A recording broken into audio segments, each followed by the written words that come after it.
지저스 크라이스트 슈퍼스타라고 하는 표현이 있습니다. 이게 뮤지컬의 제목이기도 한데요.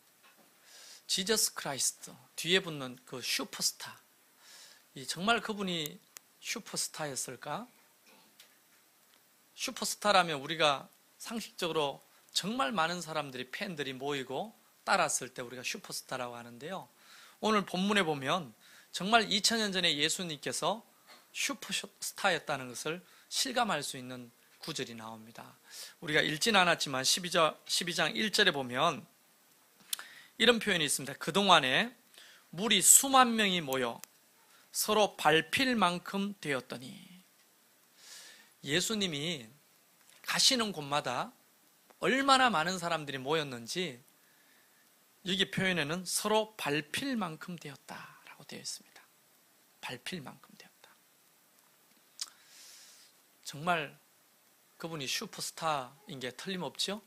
네. 그런데 오늘날 한국 교회도 정말 밟힐 만큼 많습니다.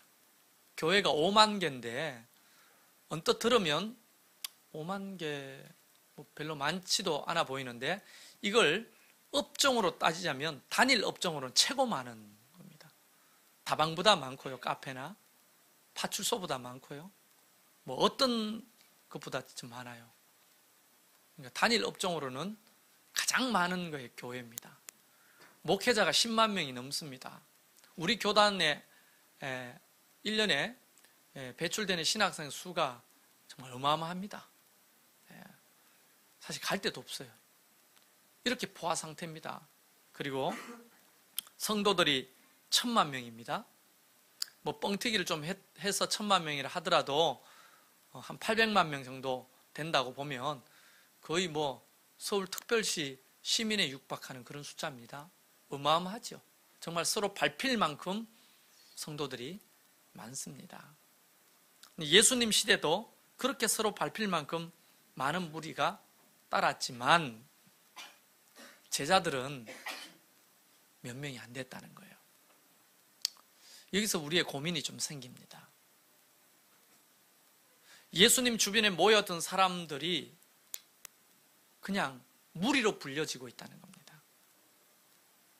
예수님이 그 무리들 속에서 제자들에게 말씀하여 이르시되 하면서 제자들에게 말씀하십니다. 무리들은요, 예수님의 말씀을 들을 때 어떻게 듣느냐면 자기가 필요한 말, 들을 말만 듣거든요. 자기한테 유익이 되는 말만 듣습니다. 무리의 특징입니다. 그러나 제자는 내한테 쓴소리도, 내한테 좀 불리한 얘기도 귀담아 들을 수 있는 사람이 제자들이거든요. 그러니까 무리들은 마음을 닫아놓고 지 듣고 싶은 말만 듣고, 제자들은 마음을 열어놓고 어떤 말씀이든지 순종하기를 원하고 듣고자 하는 그 차이가 있는 것입니다. 여러분은 밟힐 만큼 많은 무리 속에 포함되어 있는 무리십니까? 아니면 그 속에서도 하나님의 말씀을 듣고 순종하기를 원하는 제자이십니까? 이게 이제 우리의 굉장히 중요한 고민이 되는 거거든요. 근데 위로가 되는 것 중에 하나는 이런 겁니다. 그때 예수님을 따랐던 제자들을, 여러분 그 제자들도 온전한 사람들이 아니었어요. 가룟 유다가 있죠. 예수님을 은 30에 팔아넘긴, 어머니 모시고 와가지고 청탁했던 제자들도 있죠. 예수님을 3번씩이나 부인했던 베드로도 있죠. 그러니까 그 사람들도 무리와 수준이 별반 다르지 않습니다. 그러나 예수님께서 특별히 제자들에게 불러 말씀하신 이유는, 제자들의 차이는 이겁니다. 내가 주님을 그럼에도 불구하고 따르기로 결정한 사람들, 내가 부족하지만 연약하지만 내가 말씀대로 살고 말씀대로 순종하고 주님을 따르기로 결정한 사람들이 제자라는 겁니다. 그렇게 따지자면 저와 여러분은 소망이 있죠, 모두가. 자, 근데 오늘 사건은 그 무리 중에 대표되는 한 사람이 예수님이 설교하는데 불쑥 뛰어나와서 질문을 합니다. 오늘 13절 말씀에 무리 중에 한 사람이 이르되 선생님 내 형을 명하여 유산을 나와 나누게 하소서. 설교 중에 이런 청탁을 합니다. 우리가 추측해 보건대 아마 부모님이 돌아가시고 유산을 물려받은 형제의 얘기인 것 같습니다. 근데 그때 율법에 첫째는 부모님의 유산 3분의 2를 상속받게 되어 있고 둘째는 3분의 1을 상속받게 되어 있습니다. 그때 당시에요. 근데 무슨 일인가 모르겠는데 아우되는 사람이 와가지고 예수님에게 형에게 좀 제발 명해가지고 유산을 나와 좀 나누게 하라는 겁니다. 그 말은 정확한 사건을 우리가 모르지만 아마 3분의 1을 받은 것이 아마 속상해가지고 아마 반반으로 더 받고자 하는 탐심이 있었던 게 아닌가 봅니다. 왜냐하면 예수님이 나중에 삶과 모든 탐심을 물리쳐라 하는 거 보면 그런 탐심이 있었던 것 같기도 해요. 자, 어쨌든 무리 중에 한 사람이 예수님께 와서 뭔가를 부탁하는데 여기서 이제 핵심은 이겁니다. 그 서로 밟힐 만큼 많은 무리들 중에 한 사람이 나왔습니다. 그 무리를 대변하는 한 사람입니다. 제자가 아니에요. 무리입니다. 이 무리의 특징이 있어요. 어떤 특징이냐면 오늘 본문 말씀에는 적어도 3가지 착각을 가지고 있는 사람들이 무리입니다. 3가지 착각. 그래서 오늘 저와 여러분이 나누려고 하는 것은 혹시 이게 우리의 모습이 아닐는지 모르겠지만 이 아우가 가지고 있던 3가지 착각이 무엇인지를 한번 보십시오. 아마 이 착각은 이 사람만 가지고 있는 것이 아니라 예수님을 따라다녔던 서로 밟힐 만큼 많은 무리들이 가지고 있던 공통적인 착각일 수도 있고 오늘날 교회 안에 제자가 아닌 무리로 살아가는 사람들이 가지고 있는 착각일 수도 있는 것입니다. 어떤 착각을 가지고 있는가? 이 3가지 착각을 한번 살펴보려고 합니다. 우선 그 무리들 중에 뛰어나왔던 이 한 사람의 첫 번째 착각은 예수님에 대한 착각을 가지고 있었습니다. 예수님에 대한 착각. 예수님을 뭐라고 부릅니까? 선생님이라고 부르죠. 선생님. 그 말은 랍비어라는 말입니다. 랍비. 지혜를 가리키는 어떤 선생님이라는 겁니다. 베드로도 이런 말을 한 적이 있죠. 밤새도록 고기를 잡다가 한 마리도 잡지 못하고 아침에 그물을 깃고 있는데 예수님이 야 깊은 데로 가서 그물을 던져봐라 이렇게 말했더니 그 베드로가 처음 뭐라고 말했습니까? 랍비여, 선생님이여, 밤낮도록 수고하였으나 내가 잡은 것이 없지만은 말씀에 의지하여 내가 깊은 데로 그물을 내리겠습니다 라고 했을 때 랍비어라고 불렀습니다. 선생님. 과연 예수님이 선생님 이상도 선생님 이하도 아닌 그냥 선생님일까요? 좋은 말을, 지혜를 가리키는 선생님? 그래서 예수님은 그 친구에게 이 사람아, 누가 나를 너희의 재판장이나 물건 나누는 자로 세웠느냐? 그렇게 예수님이 그에게 대꾸를 합니다. 여기 보면 재판장, 시비를 갈려주는 예수님이 재판장입니까? 또 내지는 물건을 나누어 주는 그런 사람입니까? 물건을 공평하게 이렇게 나누어 주는 분배자입니까? 이 사람은 지금 예수님에 대해서 착각하고 있는 거예요. 다시 말하면 오늘날로 말하면 이런 거죠. 마호멧, 공자, 맹자나 예수님이나 군자죠. 도둑 군자, 좋은 분쯤으로 교회 왜 다녀? 가면 좋은 얘기 하니까 그 좋은 얘기가 어떤 의미인지 모르겠지만 죄 지으라는 소리는 안 하니까 착하게 살라고 하니까 당신 자녀들을 왜 교회 보냅니까? 교회 보내면 좋은 말씀 들으니까. 교회가 그런 곳입니까?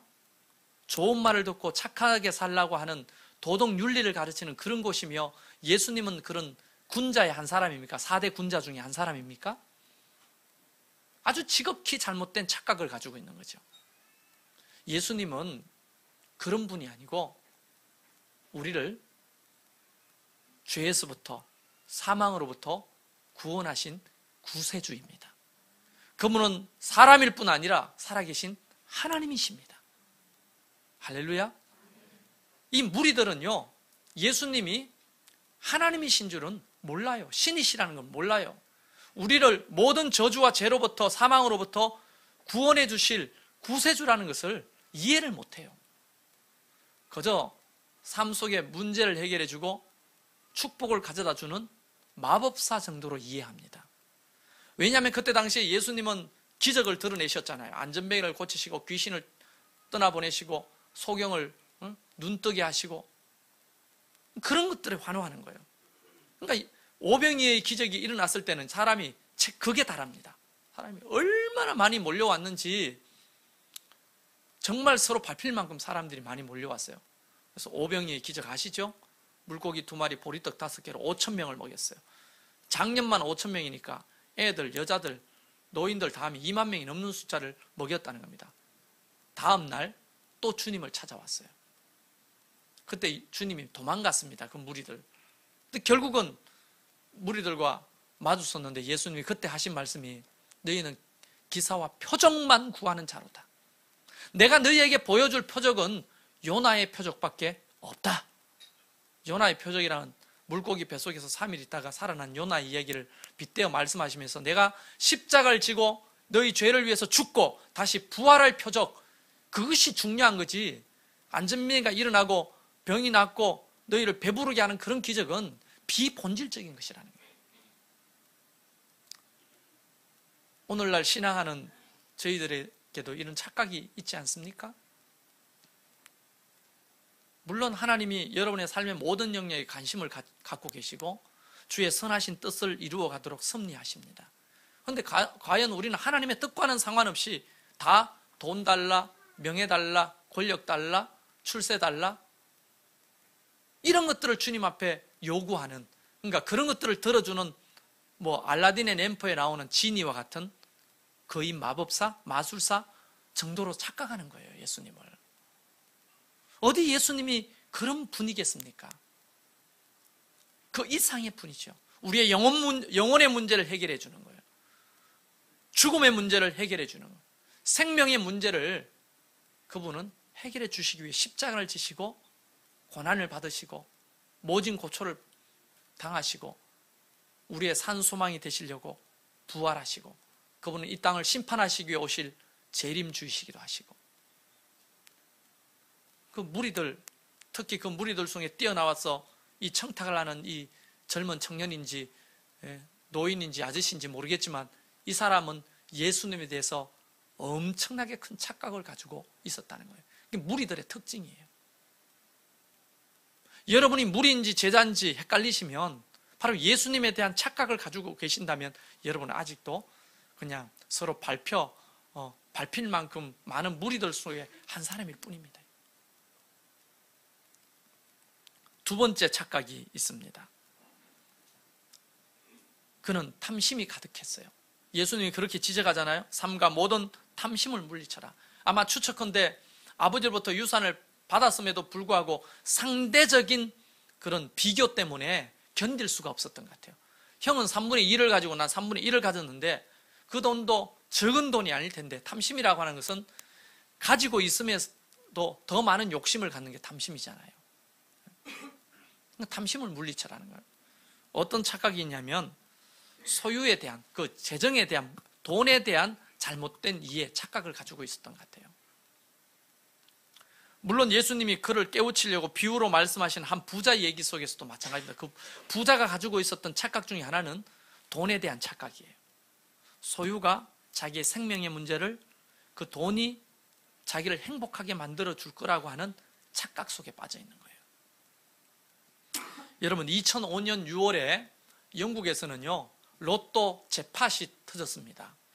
우리나라 돈으로 약 156억 원에 당첨된 고우라고 하는 사람입니다. 이 사람은 원래 제빵사였어요.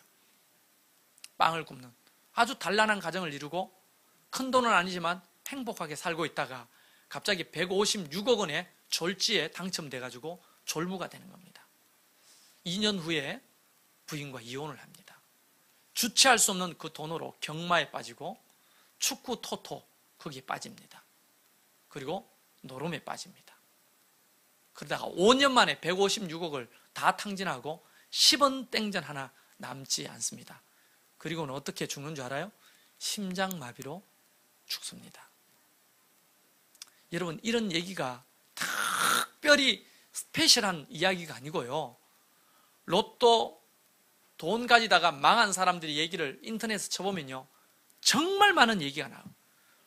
로또의 역사라는 책 속에도 로또를 당첨돼 가지고 어떤 행복해졌다는 사람은 거의 없습니다. 있는데 그 중에 하나는 기부했거나 사회에 로또를 당첨돼서 기부를 한 사람은 계속 행복하게 사는데, 그러지 못하고 돈벼락을 받은 사람들은요, 대부분 불행하게 가정이 다 깨지고 자녀도 망가지고 자기도 죽고 마는 그런 이유가, 그런 일이 한두 개가 아닙니다. 다시 말하면, 여러분 혹시 이렇게 생각하는 사람이 있으면 최악인데요, 그렇게 해라도 돈벼락이나 한번 맞아봤으면 좋겠다 하시는 분은요, 정말 저도 그런 생각이 좀 있었습니다. 근데 좀 안타깝게 거지가 없는 거예요. 물질을 다스릴 만한 권세가 없는 사람은 돈이 독이 됩니다. 그런데 우리는 이 사람도 마찬가지예요. 탐심에 빠져 있는 거예요. 소유만 있으면 모든 것이 다 행복할 거라고, 만족될 거라고 생각합니다. 여러분, 이탈리아 속담인지 무슨 속담인지 몰라도 이런 이야기가 있습니다. 한번 목욕을 하면 하루가 즐거워지고, 이발을 하면 3일이 즐거워지고, 새 옷을 사면 한 달이 즐겁고, 결혼을 하면 석 달이 즐겁대요. 그리고 차를 살면 1년이 기쁘고, 집을 사면 3년이 기쁘다는 겁니다. 평생 얻고 싶은 거 이거 다 있잖아요. 최대 긴 게 뭐예요? 집 샀을 때 3년인데 나는 이거 거짓말이라고 생각합니다. 저희 어머니 보니까, 저희 어머님이 정말 뼈 빠지게 안 먹고 안 입고 모아가지고 30년 전에 집을 한 채 마련했어요. 아침마다 저녁마다 물 청소하십니다. 너무 좋아가지고. 옥상에 물 청소할 일이 뭐 있어요? 옥상에도 호수 끌어올라가 물 청소를 하고, 마당에도 시멘트로 되어 있는 마당인데 물 청소를 하고, 그때 당시에는 흙바닥이 아니고 시멘트 바닥 마당 최고였어요. 비 올 때도 괜찮은. 그렇게 집을 샀는데, 지금 그 동네 가보면 17평입니다. 17평 집이. 25평 대지에 17평짜리 집인데요, 그렇게 행복하기가 좋았는데 석 달을 안 가요. 석 달. 3년이 아니고 석 달을 안 가시더라고요. 그리고 울면서 내 팔자야, 내 팔자야. 그 새 집에 앉아가 술 드시면서 내 팔자라고. 결국은 엄마 아버지는 이혼했어요. 집만 하나 얻으면 행복할 줄 알고 안 먹고 안 입었거든요. 정말 악착같이 모았어요. 그래 집을 샀는데 3개월 못 가는 거예요. 저도 차 사봤잖아요. 15년 전에 마티즈 황금색. 그때는 정말 환상이었어요. 정말 문 밖에 나가면 아침에 황금 덩어리가 이만한 게 있는 것 같이 보였어요. 날마다 해가지고 닦았어요. 스프레이 그 비싼 거를 사가지고 맨날 짝짝짝 뿌려가 닦았어요. 애들이 교회 마당에서 손을 이렇게 짚었잖아요. 야, 그 차에 손 대지 마. 이러면 가가지고 찍찍 뿌려가 닦았어요. 지금 밖에 써 있습니다. 근데요, 몇 개월 못 가요. 여기는 뭐 차를 사면 1년이 기쁘다는데 참 미안합니다. 개뿔 1년은 무슨 한 석 달 가니까 뭐 기스가 나도 뭐 그럴 수 있지 뭐. 하나도 안 기뻐요. 차가 너무 저렴한 거라서 그렇다고 생각하십니까? 아니요. 한번 생각해 보세요, 여러분도. 우리를 정말 기쁘게 하고 만족스럽게 하는 것이 돈입니까? 돈이면 다 되는 것입니까? 오늘 예수님이 딱 잘라 말씀하시잖아요. 사람의 생명이 그 소유에 넉넉한 데 있지 않다. 사람의 인생의 만족이 소유에 넉넉한 데 있는 게 아니라는 거예요. 그런데 우리는 오직 소유, 돈. 그래서 예수님은 이렇게 말씀하시죠. 마태복음 6장 24절에 한 사람이 두 주인을 섬기지 못할 것이니 혹 이를 미워하고 저를 사랑하거나 혹 이를 중히 여기고 저를 경히 여길지라. 너희가 하나님과 재물을 겸하여 섬기지 못하리라. 마태복음 6장 24절에 분명히 예수님이 이렇게 말씀합니다. 재물과 하나님을 겸하여 섬기지 못한다. 대부분이 교회에 앉아 있으나 무리 속에 포함되어 있는 사람은 돈을 섬기는 자들. 그럼 하나님 앞에는 왜 나오는가? 돈 달라고 구할 만한 대상으로 삼는 거죠. 여러분, 그래서 한번 생각해 보세요. 돈을 가지면 좀 편리하게 살 수는 있습니다만 그것도 오래 못 가거든요. 인생의 더 중요한 문제는 돈으로 살 수 없는 겁니다. 사랑, 돈으로 살 수 있나요? 행복, 돈으로 살 수 있나요? 참된 기쁨, 돈으로 살 수 있나요? 없잖아요. 그래서 여러분 책 같은 데 보면 뭐 말장난처럼 써놓은 게 있잖아요. 돈으로 시계는 살 수 있어도 시간은 살 수가 없고, 돈으로 병원을 지을 수 있어도 건강을 얻을 수는 없으며, 돈으로 학교는 지을 수 있어도 참된 교육은 돈으로 얻을 수 없고, 돈으로 별 5개짜리 무슨 돌 침대는 살 수 있어도 단잠은 살 수가 없으며, 그렇죠? 돈으로 집은 지을 수 있어도 행복한 가정은 얻을 수가 없는 거예요. 중요한 것일수록 돈으로 얻을 수 없는 겁니다. 김중부의 다이아몬드가 그렇게 좋더냐? 돈으로 다이아몬드는 살 수 있어도 이수일의 그 사랑을 얻을 수는 없는 겁니다. 김수일입니까? 이수일입니까? 심수일? 누구? 심순애죠. 네. 돈으로는 그런 걸 얻을 수 있어도 할 수가 없는 거예요. 남편들이 부인한테 잘 보이려고 옷도 사주고 맛있는 것도 사주고 뭐 한 번씩 주얼리 같은 것도 사주잖아요. 그 약발 오래 못 갑니다. 예. 잔잔한 행복을 주는 것이, 기쁨을 주는 것이 훨씬 더 낫습니다. 그래서 요즘은 저는 결코 뭐 안 사줍니다. 예. 그러면 약발이 오래 안 가요, 그게. 예. 차라리 뭐 한번 허거 해주고 수고했어, 사랑해, 이런 말이 훨씬 더 약발이 오래 가요. 그러니까 사람이 어떤 물질이나 돈으로 오래 가는 게 아닙니다, 이게. 그런데 이 사람은 지금 자기의 삶을 디자인하면서 좀 형의 돈을 조금이라도 더 갖고 싶은 거예요. 이 탐심이 가득한 거예요. 돈이면 다라고 생각하는 거예요. 우리 인생이 어떻게 돈이면 답니까? 물론 여러분, 제가 이런 것까지 지적하는 건 아닙니다. 기본적으로 먹고 사는 것도 없이 살자는 말이 아닙니다. 예. 필요한 것들이 공급돼야 되죠. 그러니까 여기서 말하는 것은 탐심을 말하는 거예요. 탐심. 그게 마지막 절에 이렇게 표현합니다. 그 탐심을. 자기를 위하여 재물을 쌓아두는 자. 여러분, 잘 사는 나라들이 주로 북유럽에 몰려 있잖아요. 노르웨이, 덴마크, 스웨덴 뭐 이런 나라들은요, 북유럽에 요람에서부터 무덤까지 최고의 사회복지 제도를 가지고 있는 나라입니다. 그 나라는 실업수당이요, 월급만큼 많습니다. 직장에서 잘려도요, 우는 사람 없어요. 국가에서 돈이 그만큼 다 나와요. 보정돼요. 그리고 애 놓으면요, 돈이 엄청, 우리 교회는 애 놓으면 20만 원 수당 지급되고, 또 이 경기도는, 남양주는 셋째 놓으면 100만 원 준다든가 뭐 그렇더라고요. 그 정도가 아닙니다. 애가 대학 졸업할 때까지 몽땅 다 돈 주고요, 우유값부터 시작해 양육비 다 줍니다. 애 놓으면 북유럽에는 돈 버는 거예요. 정말로. 그래도 애를 안 낳아요. 직장도 없는 노숙자 같은 사람인데도 2층 집과 수영장 있는 집에 삽니다. 북유럽은요. 멋지잖아요. 그런데 살고 싶지 않아요? 2층 집에 수영장. 수영장 관리하기 힘들거든요. 그거 맨날 나뭇잎파리 건져내야 되고 벌레 건져내야 되고 일이 말이 안 됩니다. 그런데 생각해 보세요. 그 나라, 그런 나라들이 왜 동성연애가 만연하며 마약이 만연하며 자살률 1, 2위를 다툽니다. 상위 그룹 다 북유럽이에요.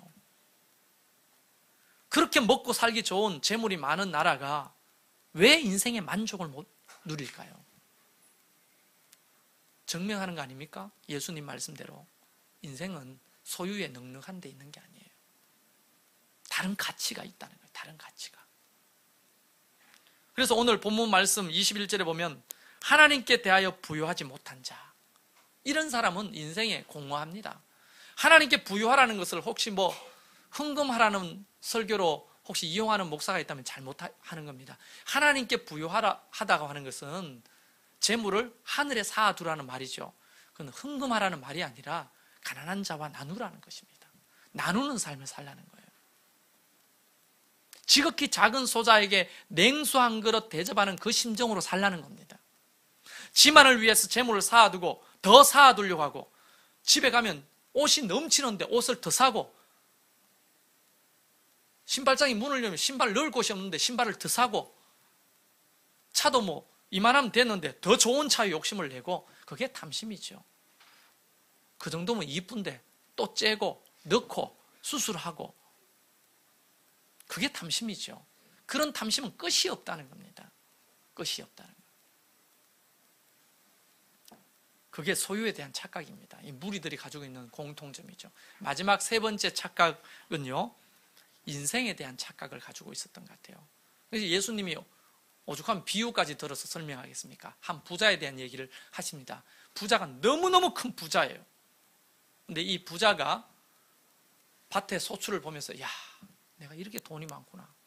흐뭇하게 바라보면서, 야, 저걸 위해서 내가 큰 창고를 더 지어야 되겠다. 그러는 하인들을 불러가지고 큰 작을 지으면서 마음에 말하기를 이렇게 말합니다. 내 영혼아, 날마다 즐겨라. 날마다 즐거워하라. 날마다 행복해라. 그때 하나님이 뭐라고 하십니까?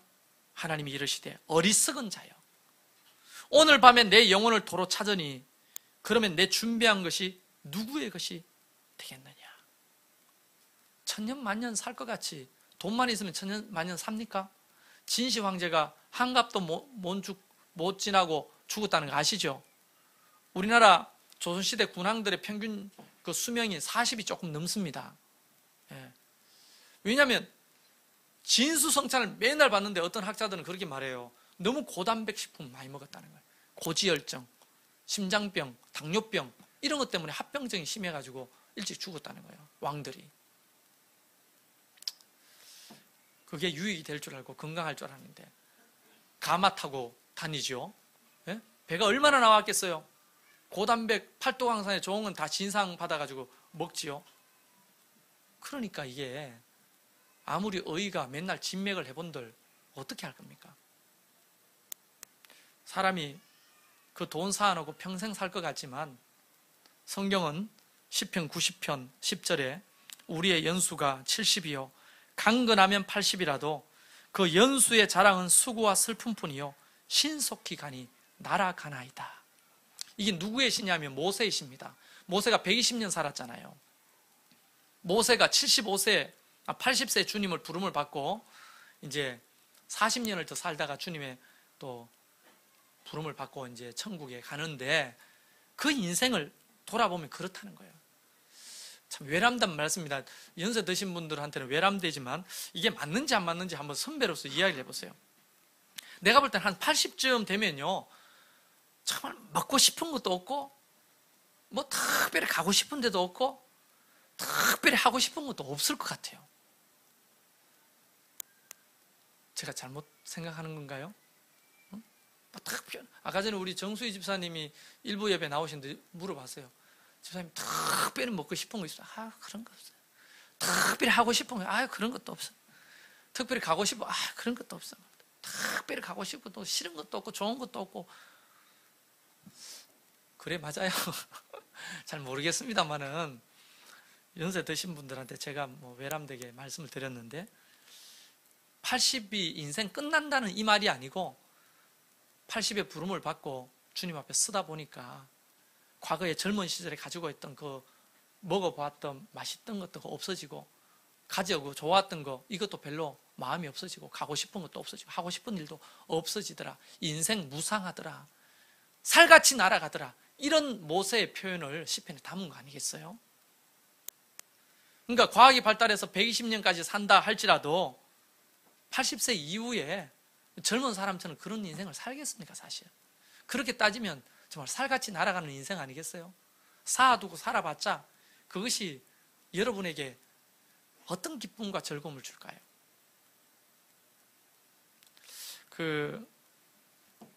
이런 말씀을 여기서 해도 되냐면 내가 봤던 많은 사진 중에 충격적인 사진이 하나 있어요. 이게 한 번씩 내 앞에 이렇게 지나가요. 왜냐하면 70이 넘은 외국의 유명 모델 얘기입니다. 그분이 70이 넘었는데 미니스커트가 이거 뭐죠? 비키니를 입고 해변에서 사진이 찍혔습니다. 파파라치한테. 말만 하면 아주 유명한 그 모델입니다. 세계를 주름잡던. 근데 처음부터 쭈글쭈글해가지고 살이 없고 그 거식증 환자처럼 착 하는데 가슴만 이렇게 뻥긋한 거예요. 젊은 시절에 수술을 한 거예요. 다 이게 막 살이 막 흘러 넘쳐가지고 뱃살도 쭈글쭈글하고 막 이렇게 있는데 가슴만 이렇게 실리콘이 넓지가 않잖아요. 뻥긋한 거예요. 그 사진 한 장이 인터넷에 떴을 때 수많은 네티즌들이 글을 올렸습니다. 수만 명이 넘을 거예요. 그 사진을 보고. 인생 무상에 대한 얘기였어요. 그렇게 아름답던 그도 남는 것은 실리콘밖에 없구나. 저도 그 사진을 봤는데 굳이 일부러 찾아보진 않았습니다. 어쩌다가 이렇게 봤는데 끔찍한 거예요. 외국분이 용기는 대단한 것 같아요. 그 몸에 그 비키니를 입고 해변에, 비키니도 그냥 비키니가 아니에요. 거의 정말 거의 제일 그런 거 있잖아요. 그런 거 입고 나타나는데 남는 거는 실리콘밖에 없는 거예요. 우리의 몸은 그렇게 후패해져 가는 것입니다. 근데 인생 평생을 영원히 살 것처럼 불로 장생할 것처럼 그걸 쌓아두고 행복하라, 즐거워하라, 즐기라 그렇게 했던 이 부자는 하나님 앞에 뭐라고 지적받습니까? 어리석은 자다. 인생은 살같이 빠릅니다. 금방 60이고 금방 80입니다. 아시잖아요. 청년들한테 이런 얘기하면 어필이 잘 안 들릴지 몰라도 아마 어른들은 다 알 겁니다.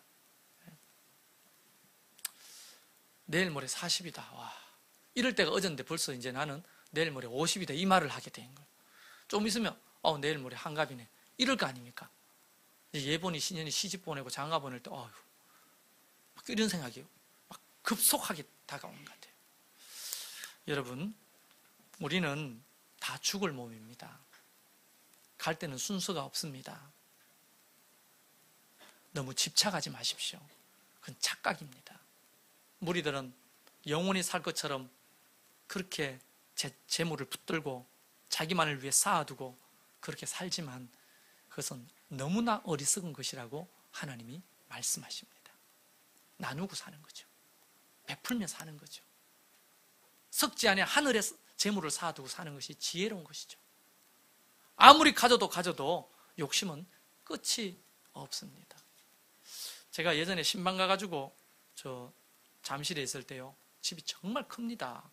여기 50평하고 거기 50평은 달라요. 구조도 다르고 마감하는 것도 다르고, 그죠? 집이. 근데 그분이 집이 좀 좁아가지고 이사를 가야 돼. 그 몇 명 사는, 세 식구 삽니다. 세 식구 사는데 그 66평, 65평인가 그런데 집이 좁아가지고 답답해가지고 큰 데로 옮기려고 해요. 이런 말을 들었을 때 헐, 정말 집사님 어디 계세요? 하면 한참 찾아 들어가야 되는 골목이 집안에 있는데 말이죠. 집이 좁다고 좀 더 답답해가지고 큰 데로 옮긴다고 하니까 참 사람의 욕심은 끝이 없구나. 끝이. 말씀을 정리하겠습니다. 예수님을 제대로 알지 못하는 착각, 재물에 대한 착각, 인생에 대한 착각, 이 세 가지 착각은 더 깊이 주님을 따르지 못하게 합니다. 이 세 가지 착각은 인생을 행복하게 만드는 것이 아니고 집착하게 만들고 더 곤란하게 만듭니다. 여러분, 이제 저와 여러분은 예수님을 따르는 제자로 사십시오. 예수님이 누군지 알고 재물에 대한 바른 이해를 가지고 인생에 대한 바른 이해를 가지고 주님을 쫓는 삶만이 정말 의미 있고 행복한 삶이 되는 겁니다. 저와 여러분은 그런 은혜가 부어지기를 주의 이름으로 축원합니다.